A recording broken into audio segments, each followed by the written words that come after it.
Do you want me to share my screen then? I assume. Let's Sure. see. Sustainability. There we go. Can you see it? Yes. Okay, so we left off last time at event organizing Yeah. I think so. as an activity. Okay. Since last time, it's been a month now. I've done a little bit around the things here. I added some comments for the up in the document and some markings on things I think we have covered. So I would like us to quickly just confirm that we have actually covered them and we're happy what's there. So Okay. we can at least keep track of any changes going forward. Okay. If you could scroll up to point 1 in the appendix. Let's just rush through it. Project branding. One technical point here. Since we're intending to produce a JSON file for some spec or something like that, would it be meaningful to try to optimize it so that the name of each point here becomes the key in the enumeration of different types of support, and the bullet points underneath each of those are turned into a description of that field, so that we don't have a 100 fields, but instead we have what it is 20 something of them, and each of them have now a bunch of examples that people can see what we mean and maybe can. Oh, okay. That makes a lot of sense, actually. So instead of a laundry list of enumerations, just we'll end up with A laundry 20. list of headings. Yeah, 20. Right. I think, yeah, we'll have maybe 20 or 21. I have one more, which I'm hoping that we can talk about next time, because I had a super interesting conversation around open source contributors' mental health. Oh, okay. There is a thing out there, apparently, in the US and the UK, that you can get training to become a mental health first aider. So you That is get, really interesting. yes, I thought that was brilliant. And they get training to detect signs of burnout and other kind of things people don't often are comfortable talking about, and then can and they have, if things are set up sensibly, they have the opportunity to reach out to these people and say, hey, do you need a break, or it seems like you're stressed out, or whatever is necessary to see if there's something that needs to be addressed on a mental health level. I thought that is something which I think fits into this thing here. That's really interesting, actually. Yes, I mean, I agree. I can absolutely relate to that because I mean, just on a personal level, I mean, I've got over 200 GitHub notifications that, not Dependabot related or any of that, but actual GitHub notifications that I haven't had time to look at, and they keep piling Yeah, up. yeah. So having a way to say like a channel to raise concerns that don't necessarily have to go into an issue tracker, but still needs to be addressed in a sensible way, either by talking or finding new ways of, or any whatever it is. This is still an open source community we're talking about here. I'm thinking maybe there is something there that is worth exploring. And I know a person who I have invited. Originally, I hoped he would show up today, but maybe we'll try it next time. So it will be in January or something. And Okay. then he has this kind of training and can help us get a better sense of what this means. So that's for later. So I'm giving you a little bit of a possibly what's the word for it? A teaser for next A time. teaser. Yes, yes, Yeah. yes. Okay. All right, very good. I'll look forward to that. So, project branding, are we okay with that one then? Is that the question? Yeah, are we happy? I think that one seems okay. And if we're going to do the or compress them into just headlines and description, we might just rewrite a little bit of that so we don't have the repeating of words. But I think strategy and implementation is a like high level enough topic when it comes to branding. I don't know if there are any more parts around this. Code review, we have a bunch of other types of reviews further down. So Mhm. think we might want to move around some things a little bit, because there is something under the heading security related software and systems design review, point 15. Right. So I don't know if those need to be merged, or we need to find a way to pick the right headlines. These are very, very different skill sets, though. Yes, so it's a type of skill sets which should be the deciding matter here. Yeah, yeah, yeah.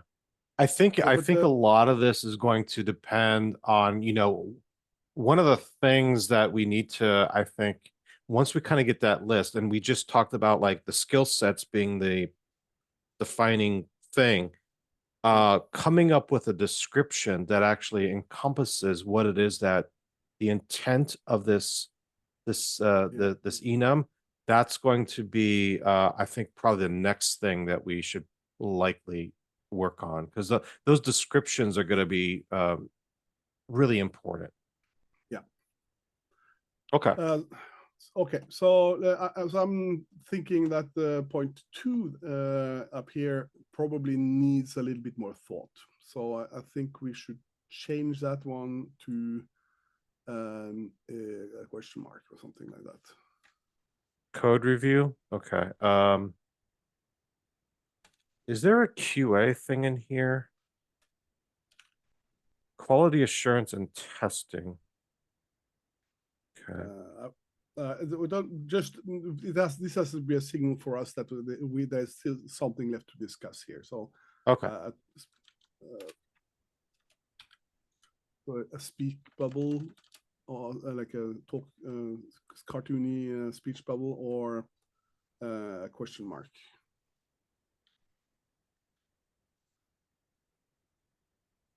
Let's see what we can find. I'll just put the red question mark in there. Okay, there you go. Perfect. All right. So around the code writing, we need developers. I think that one is fine. Maybe some Yep. of the other bits further down can be moved there. Okay.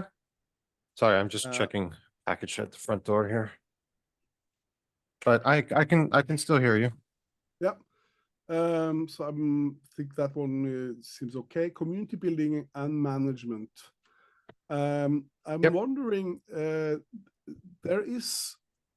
are two types of quote unquote management support. We're talking about three in total. I mean, one is toward users, like how to attract more users, how to manage the process of creating a buzz and outreach, and get more people to adopt a project or use it. I mean, so it's in sense sales or marketing kind of activity of a project. Then there is the second one is more around developer centric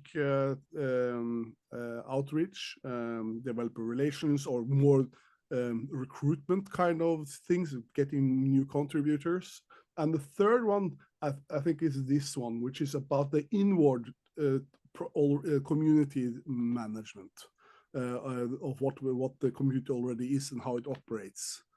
So I think we'll have to find a really clear way to distinguish those three types of quote unquote managerial activities. Yeah. Okay.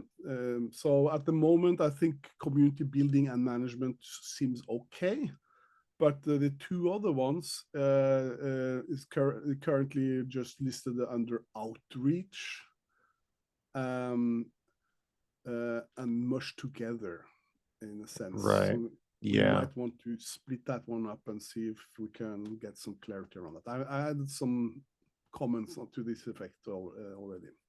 Okay. So I So think this one is fine the way it is then. yeah, so we Okay. might want to move some stuff to this one also. Right. Then there's content creation stuff. I just added the text informational content creation to it, just to clarify that this is not just any type of content. Mm-hmm. I don't know if that makes sense to you. Yep. Right, then I'm going just to solve that one. To me, that list here really looks good. So I think it deserves, as it is now, a green check mark. Yep. I'm good with that. All right. You want to put the checkbox there? Yeah, I already did. Okay. Is this the one? Yeah, that's the one. Okay. All right. Creative. You can click on the heading and it'll select. Oh, I see. Mark. Yeah. Creative work and design. I think that one also looks really good. So Mm-hmm. I'm happy to keep that one. I'm good with that one. Yep. Yeah. Documentation authorship. This is a term that is from the chaos communities list of ways to contribute, which has the chaos 2020 reference further up in the document. I have suggested that using the same terms as them is probably a good idea, but it kind of sounds a bit weird to me, but it could be that it's my broken non-native English sense which is triggering here. So what do you think? Is documentation authorship, does it make sense to you? Yeah, it makes sense. There's kind of a blurred line between informational content creation though and documentation authorship. Yeah. Um, So that is a good point. So I'm so thinking one is one is directed inwards or on a technical sense, and the other one is directed outwards. that is correct. Yes, that is correct. And we'll have to capture that nuance in the descriptions when we write them. Now, consistency, voice, and tone, that's actually typically that's part of brand management. But we can keep if it it's here. out, yeah. If I'm or add it to the informational content creation or content creation. I think documentation needs the same thing, and it's strictly in that situation not a branding issue. It's just good documentation. It's like if you want to help people learn something, you need to write something that resonates with the reader in such a and creates the right hooks into their mental model or their experiences, so that they can create the associations to see, oh, this is how this connects to that one, and now I can build the mental map of how things relate in such a way that you can actually understand what's going on.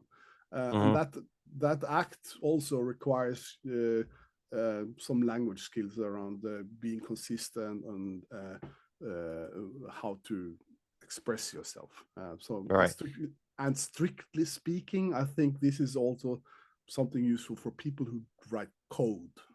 That's my opinion. Right. Now, you did mention, the intent of what this means from your perspective as a non-native English speaker. We might, just because chaos calls it this, doesn't necessarily mean that we have to. No, So we might want to choose alternative words that mean the same thing, just so that we're very, very crisp on what it means to yes. non-native speakers. Is there something, an improvement you can think of right now so we can at least land something? How would you improve this? Um, well, I mean, software companies typically call it doc writing, so documentation writing. But yeah, we literally have a staff of doc writers. Um, Now, whether or not that is the term that we end up using, I don't know. Um, Yeah. Well, people who write the text are usually called authors. They're Correct. And author, the thing I don't like about authorship, I know the thing I don't like about authorship is that author not only means creating, but there is an implied, like focus on ownership. right. I author a book. It is my book. That's not true in the open source world, right? Not necessarily, but might be different from project to project. If you have Yeah, a contribution agreement kind of thing, I don't know, remember the name, where you transfer ownership to the project, and of course that's exactly what happens. But quite often people retain their own ownership and copyrights of the things they right, write, right, and you can keep track of that using a git log basically, and a git blame command, for example. right.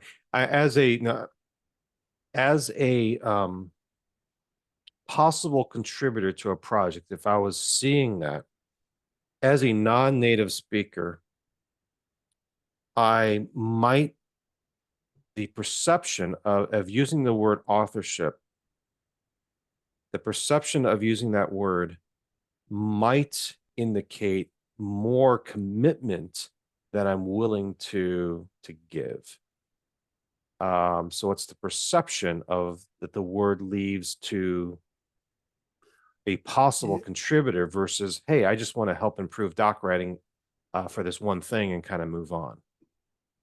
I think you're raising an interesting um, parallel here problem, and that is what kind of commitment are we asking for? Right. A level of commitment. Because Mm, this is implied that we're just looking for topics or skills and not time or using these skills. right. And we haven't really talked anything about that, I think.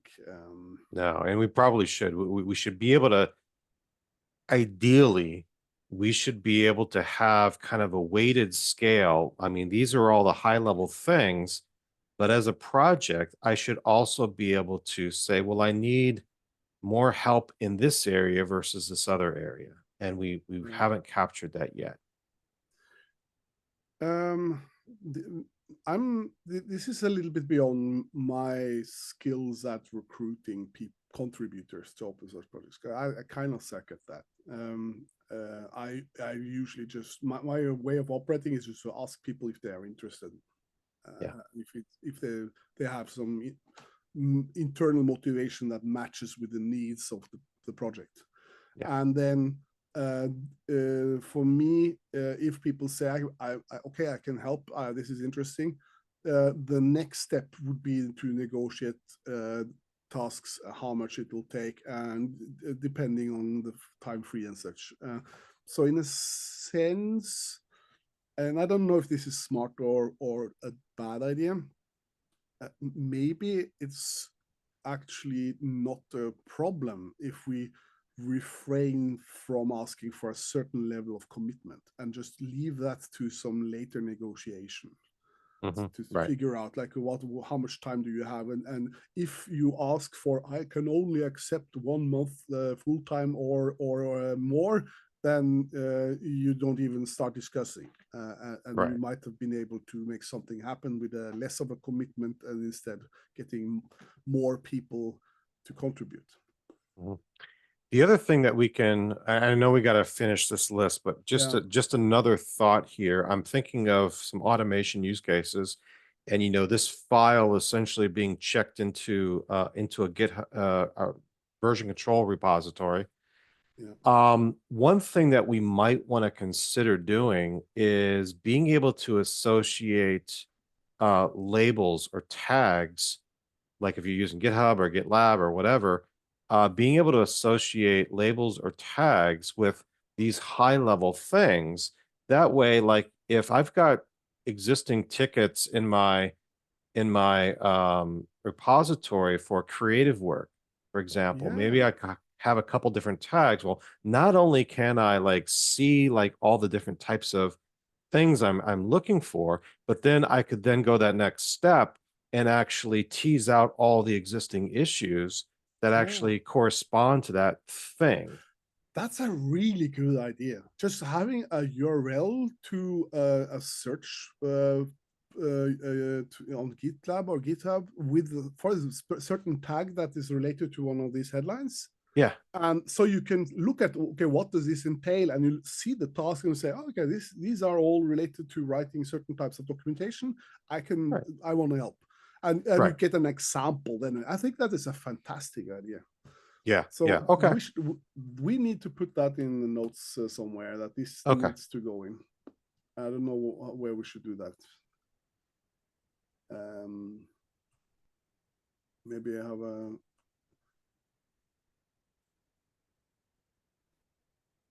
Is this a requirement to put in the requirement section?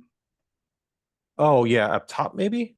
Um, Yeah, further up. yeah, yeah. I think so. I think if we're that like positive about it, then yes, let's go ahead and just make it a requirement. Yeah. Let's. What do we call this requirement? Um, Uh, what do we call it? Offer a URL to issues related to um, uh, To items, taxonomy. Yeah, to taxonomy items. right.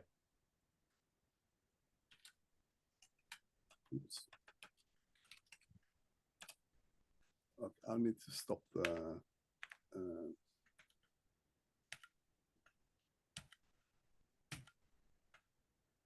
I need to change my mode here. Give me a moment.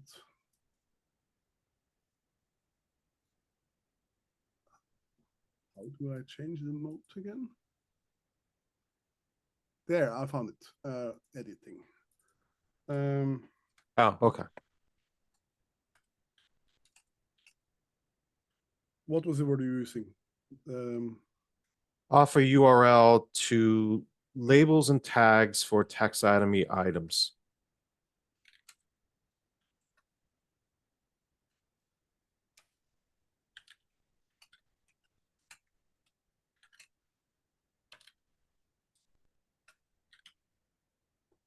and the appendix, we have no taxonomy of types of non-funding support. So that means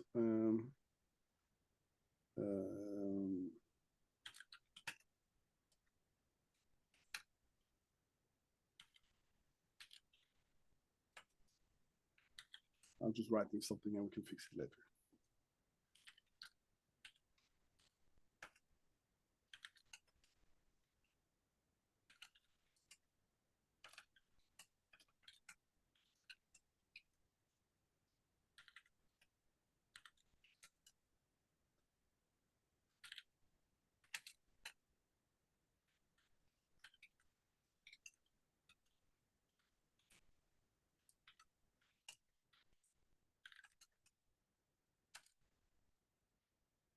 Is it provide an URL or no? It's a URL. Sorry. Basic English skills. Me no speak English. Yeah, As, works for me. exclamation mark. Yep. All right. So Sweet. That was a yeah, brilliant and we talked a contribution. little bit about, the weighting of stuff, right? I need more help in this versus this. But Yeah. if we just do this, assuming you actually have issues, all that information can then be derived. Yes. So you don't have exactly. to put it in the spec. Yeah, and you can contribute where you have the capacity to do so, and you can figure out if a task is small or large, or at least you can start a conversation to figure it out. Yep. This Cool. is brilliant. All right. All right. Next point is event organizing. So we have catched up, I think, most of it. Yep. So open source events on smaller projects, that's not always necessary, but I have seen communities organize small hackathons, for example. On larger communities and meta communities, this is a major thing. And an open source foundation, for example, or it's in the Perl community, we have something called the Perl Mongers, which is a meetup community that has existed since I think the early 2000s, where you can find people everywhere, and somebody organizes local meetups, and having a call for meetups for a community of that sort might be also useful if there's something related to this. What I have done here mostly is to focus on events that are useful for potential. No, well, I don't know if it's it is mostly for external users, meaning end users or potential contributors. Internal events could go in there also. Maybe is it meaningful to split these between in the three ways that I spoke of earlier, like end users and contributors and inner community? Well, if it's that big of a project, the exact same skills are going to be required no matter who the audience is. So that's right. Yeah. So in a sense, this is fine. yeah, I'm good with this. I think this is pretty well fleshed out. Okay, then we put a green mark in there instead. I'm happy also. Financial management. This is, at the moment, we only have two things there: fundraising and grant management. The grant management is something which is on the foundation level mostly, or larger projects that maybe have an associated ecosystem, like Drupal or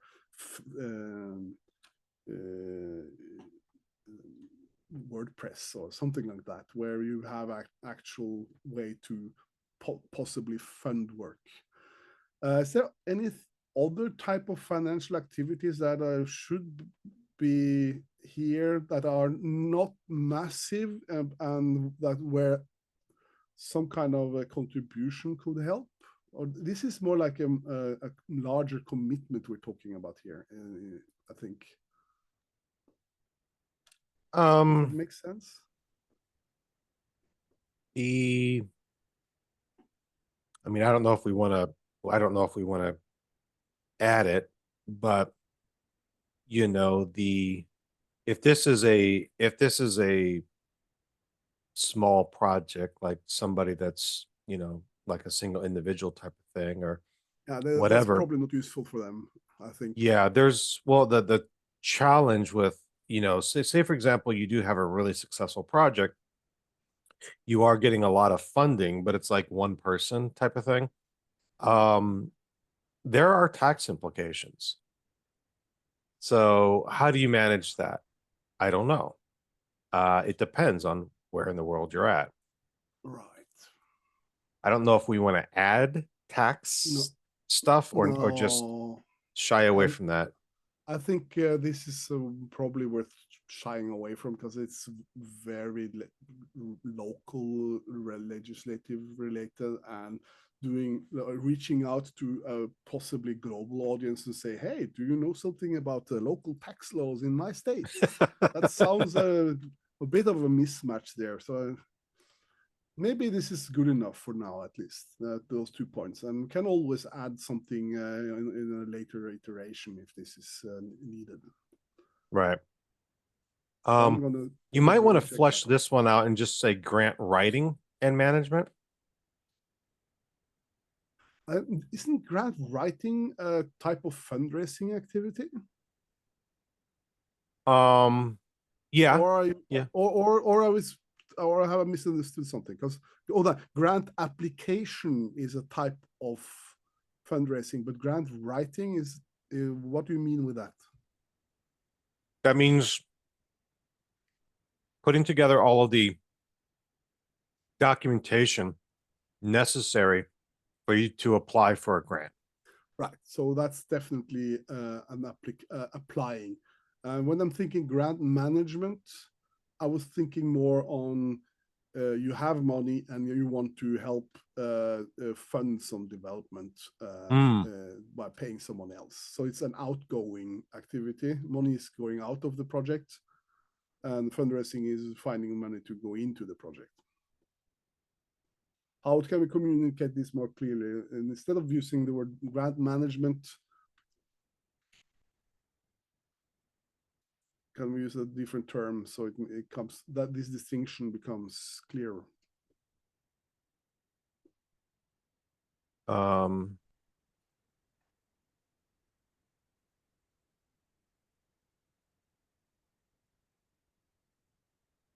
Because the word the Pearl Rucker Foundation uses grant manager.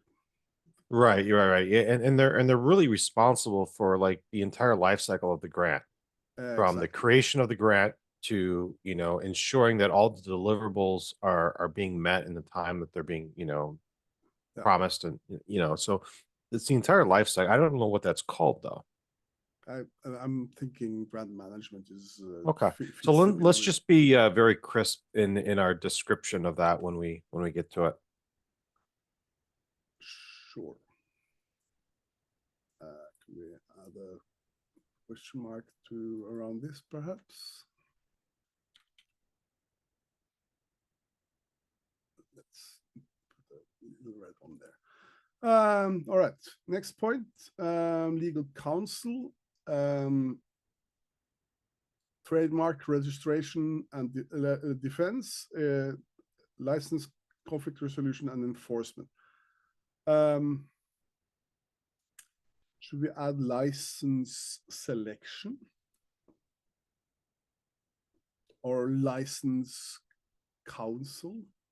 Like, say, for example, in the situation when a project considers switching to another license for some reason.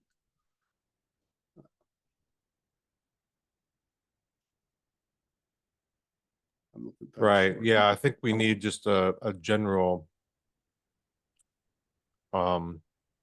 license counsel type of thing, right?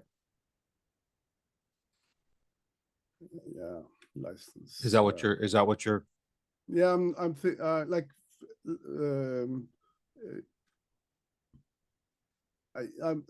yeah, I'm a little bit wary of using license the word counsel both in the list below the heading Oh, and right, right. inside the heading. So do we have a different word for it that kind of means sort of the same?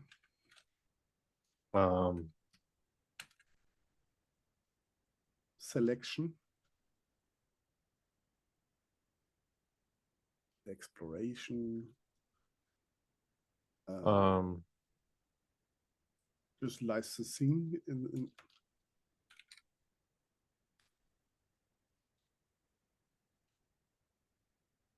licensing. Yeah, let's just call it that. Let's just call it that. Licensing advice. That worse or better? No, that's better.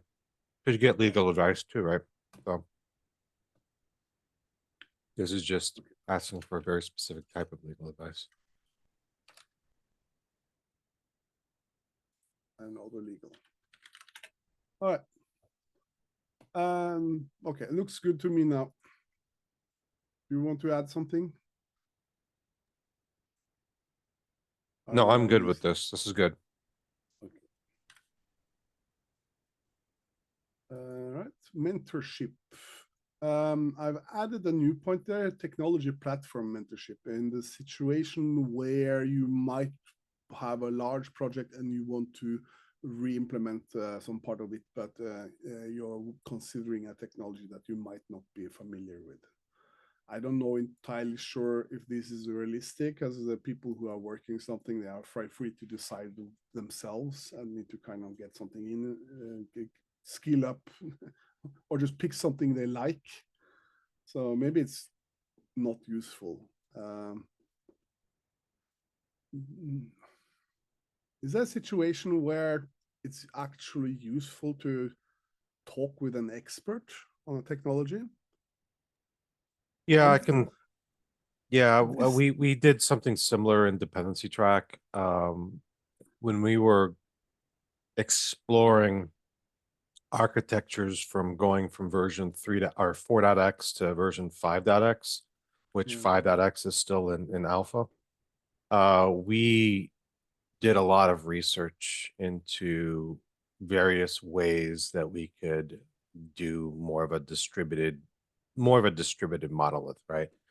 And there's a lot of different architectural patterns that you can use to accomplish that. And it did take a lot of research to do.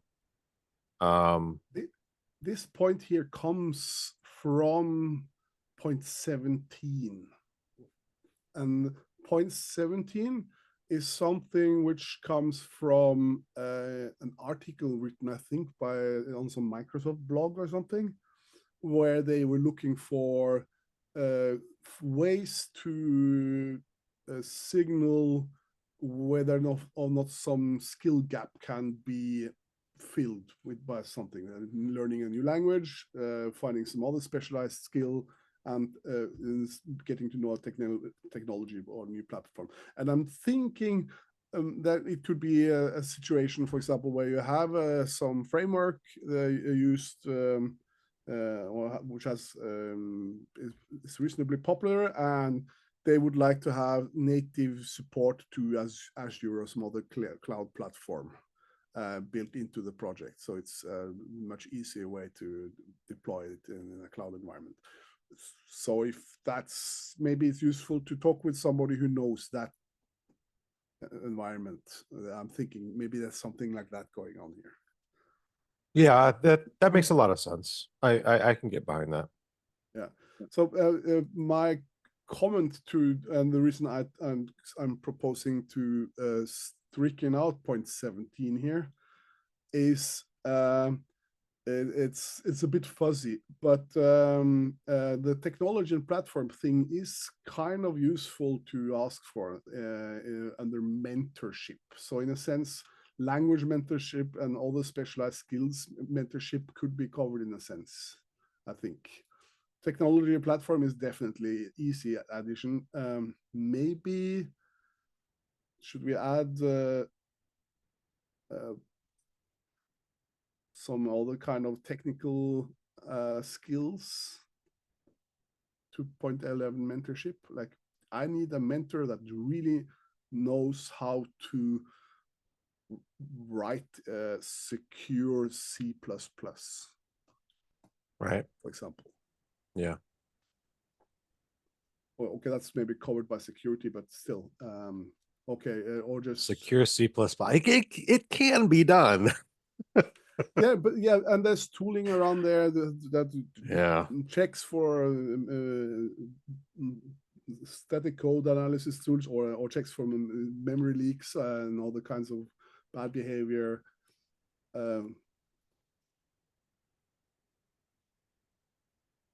How about language, comma, technology, or platform? Yeah, that's fine. That covers it all. All right. Yeah. That's fine. Okay. Let's I'm good with that. accept that one. I propose we remove point 17, if you're okay with that. Yeah, that's fine. let's see, I need to see it. All right, then we remove that one. And that means mentorship seems okay for now. Or is it something you feel that there is some type of mentorship that would be useful to add here?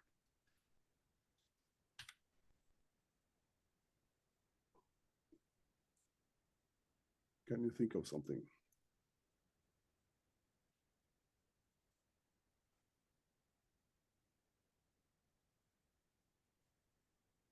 No, I think you're covering the big ones. Yeah. All right. Outreach is a mess, so I would like to skip that one for now because we have only Good. like Okay. 15 minutes.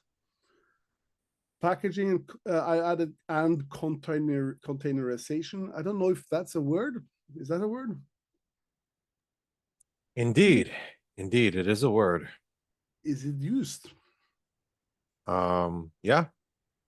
All right. And when I say that, you understand what I mean. Yes. Okay. So then I accept that one. Now, helping with packaging and containerization, it already says container assembly there.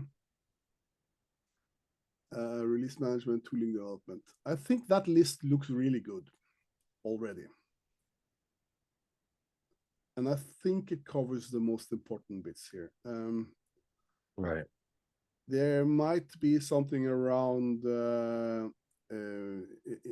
putting this into the publishing or deployment pipeline kind of CI/CD thing. But I think that's already covered through some other.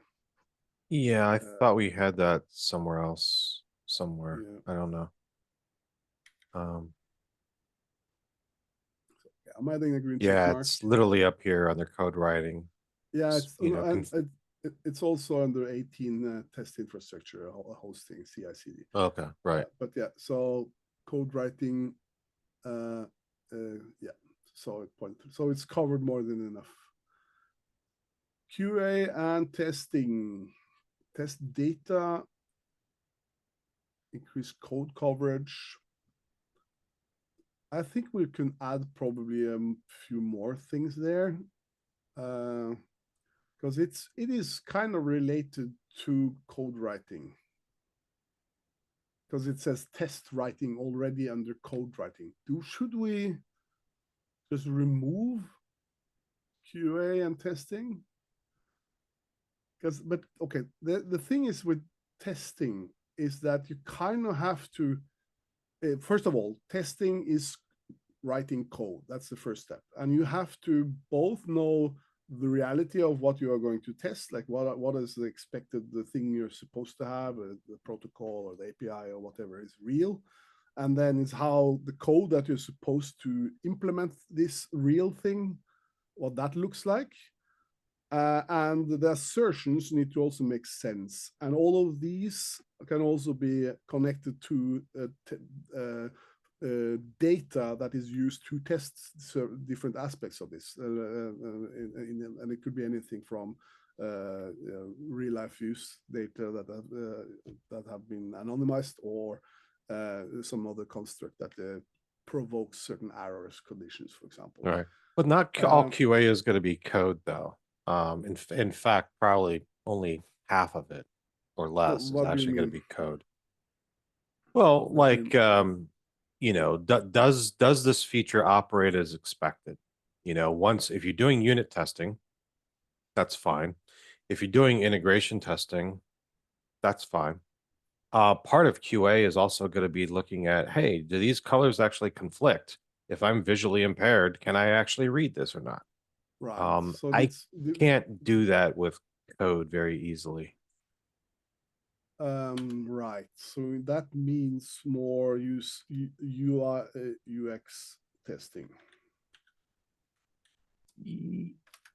Yeah.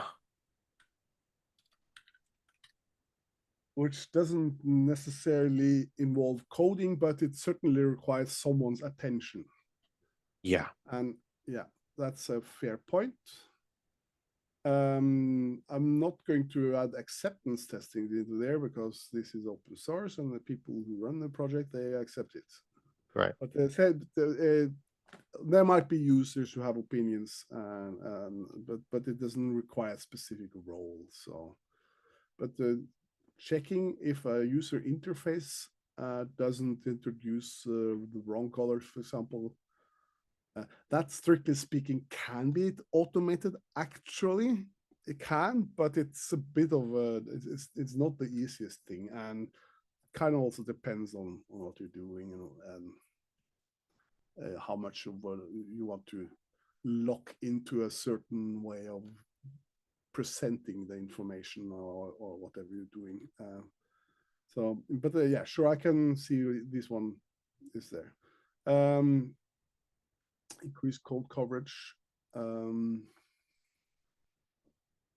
Should we remove the test writing line in point 3 and just move it to the one we're looking at now?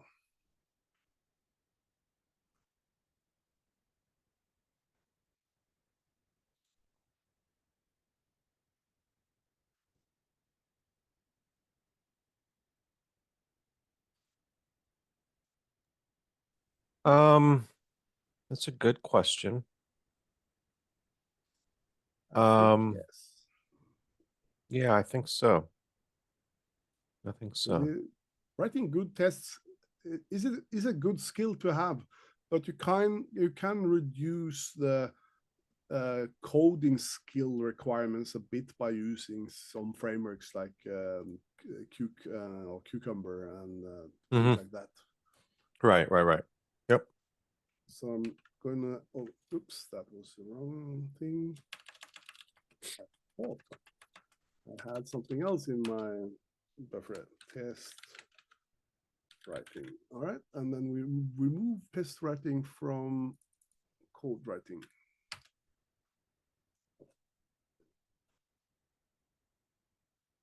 Let's see. I think we're fine here now. Or so around testing, we can create security tests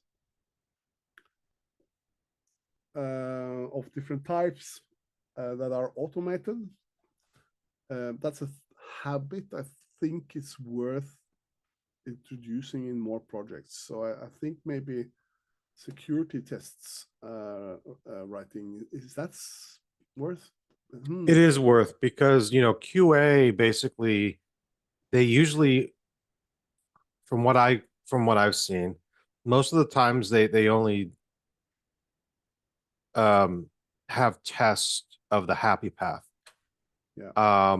And very rarely do you run into QA teams that do extensive testing on the not happy paths. And it's the not happy paths where all your security vulnerabilities typically show up. Right, and that brings also in the question into to error testing, because Right. that's literally also what it is. It's just a certain category of errors that are security related. Yeah.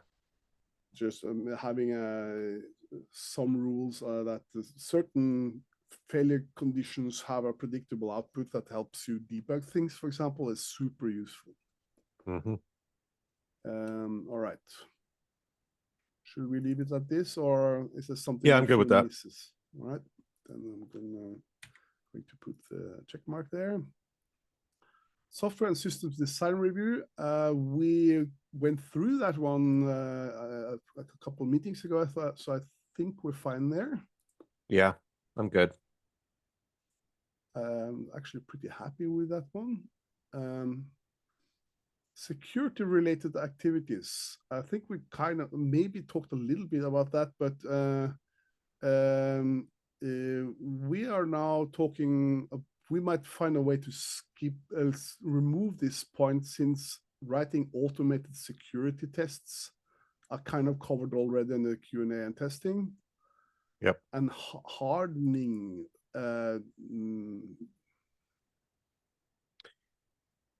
Some that. hardening can be accomplished either by configuration or by code writing.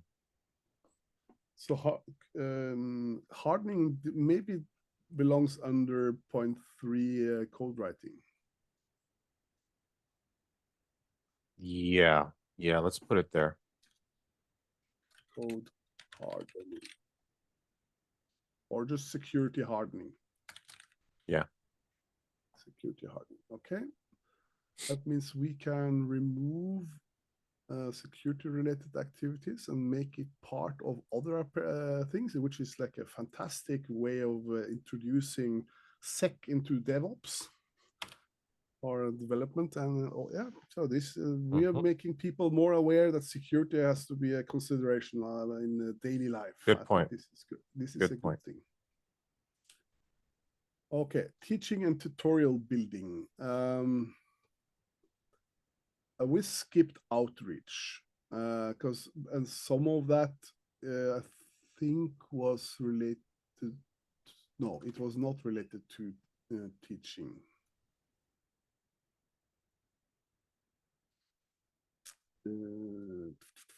This is a type of content creation.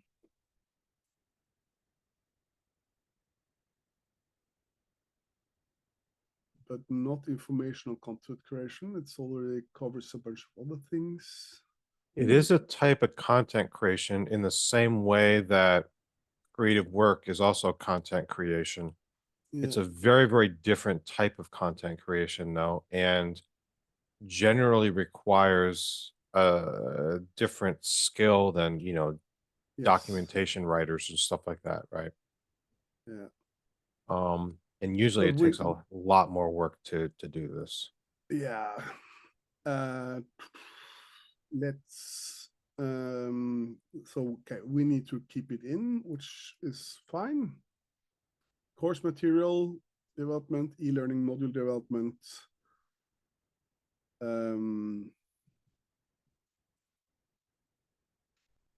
think it's okay right now as it is. Do you feel something is missing? I'm good with it. Okay. Community infrastructure hosting, that's only for some types of open source communities, but some of them really appreciate having the infrastructure to do their own thing. And we have a catch-all other hosted community service. Do we need a catch-all? I think so, yeah. I mean, dependency track, for example, we've got some things that are not in this list that we're looking for contributions for. Yeah. For example, that are not in this list. We've got a metrics server that we want to be able to collect anonymous metrics from dependency track installations. Right. So that's a bit of a custom situation, but I can see that. That's yeah. definitely other community service. Yeah. In the Perl community, we have a bunch of testing infrastructure, which is frankly speaking fantastic as a community service. When someone publishes a module on CPAN, the module gets downloaded and tested on a whole bunch of platforms and versions of Perl on a volunteer basis, meaning that there's a whole lot of volunteers out there that have set up their build environment in such a way that when they have upgraded or tested something, run through the test suite of that module, they upload the test report to a central server that aggregates everything and shows a really nice overview of which versions of Perl have triggered certain bugs or some bugs at all. And same with platforms like different Linuxes and FreeBSD and a bunch of other platforms that are supported by Perl. This is really good. That's awesome. No, that's great. So that is fantastic. So this is I think I'm fine with what we have now here. So Yep. this is definitely something that people are already doing, and more people should do if they Okay. can do that. We are at the top of the hour. I've got to start the Yes, TG3 meeting, which let's do starts that. now. So Thanks for the chat. great progress today. Awesome Really progress. happy with that. All right. Cheers. See you. Bye. Mhm.